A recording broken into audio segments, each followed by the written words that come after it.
देखु जेबेठारू केन्द्र रे भारतीय जनता पार्टी रो सरकार आसीची सेबेठारू एजावत अर्थात 2014 रु एपर्यंत 152 थर प्रश्नपत्र लीक होईची। ता पूर्वरु जो माने शिक्षा मंत्री रही आसी समेत धर्मेंद्र प्रधान कर इस्तीफा दबार आवश्यकता रही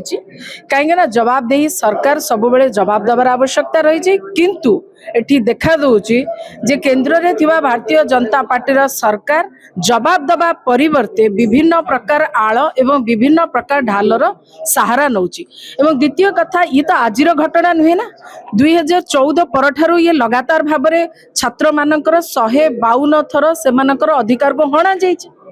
सेमानकर भविष्य को क्षत विक्षत करा जाइछि 152 थर। तो एथि पाई प्रधानमंत्री मध्य सेतिकी दायी जेतिकी धर्मेंद्र प्रधान दायी। तेणुक जिते गोटे व्यवस्था बा सिस्टम डैमेज हुए सेते समस्ते दायी एवं सरकार मध्य सीधा सड़क भाव में दायी। तेणुक धर्मेंद्र प्रधान का समेत गृह मंत्री अमित शाह जो भली भाव में दमन कले छात्रंकर अधिकार पाई लड़ुथिबा छात्र माने आंदोलनरत छात्र मानक जो भली भाव में दमन कले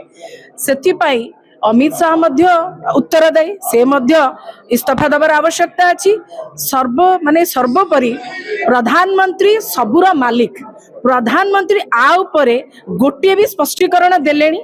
गोटे भी ट्वीट कले या उपरे दुख प्रकाश कले दोषी को केमती दंड दिया जिवो ता पई कमिटी गठन करबा जेमती राम मंदिर चोरी हला ता पई कमिटी गठन कर देले कि कौनसी एक घटना घटिले कमिशन गठन करा जाउची कमिटी गठन करा जाउची सेमती प्रश्न पत्र लीक परे लीक हे चलीची 152 थर हे चलीची आ पई सेमती एक स्पेशल कमिटी गठन करा जाइची कि ए कमिटी गठन करने दायित्व तो प्रधानमंत्री मोदी कौन से एक इश्यू आसिले प्रधानमंत्री छत्रभंग देकी देश छाड़ी पलायन भाव में विदेश को पड़े जाउछंदी तांको जोटी जवाब दबार आवश्यकता रही से जवाब दौना। द्वितीय कथा होची जे छात्र मानकर आंदोलन चली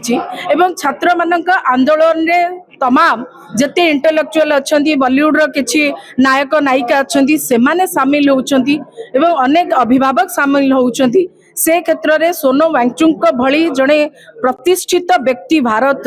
एवं समाज सेवी सहित जड़े वैज्ञानिक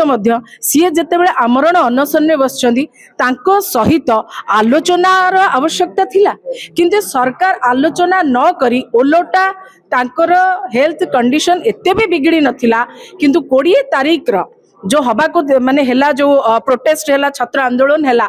ताको भंडूर करबा पई जो भली भाबरे सोनम वांगचुक को हठात उठाई निया गला यह आदौ गणतांत्रिक पद्धति रे हेला नाही ये होची गणतंत्र विरोधी काहेकि ना कोठी मोदी सरकार भारतीय जनता पार्टी रा सरकार भयभीत अछि बोली स्पष्ट भाबरे जाना पड़ुछि। एवं जिबार देखंतु जते बेले सरकार जिबार समय आसे सरकार एमती भयभीत हुए मु आपन को एने टिके पूर्वरु कहउतिली जे निजे मोदी निजर फेयरवेल स्क्रिप्ट लेखिकी देई सारी चंती 2000 माने 26 20 तारीख रे देई सारी चंती एवं सूचना गोटे प्रकार स्पष्ट हो सारी जे मोदी जाउचंदी तेणु आमे आगुआ आपण मानक जरिया रे आमे कहि देलो जे bye bye Modi. Thank you.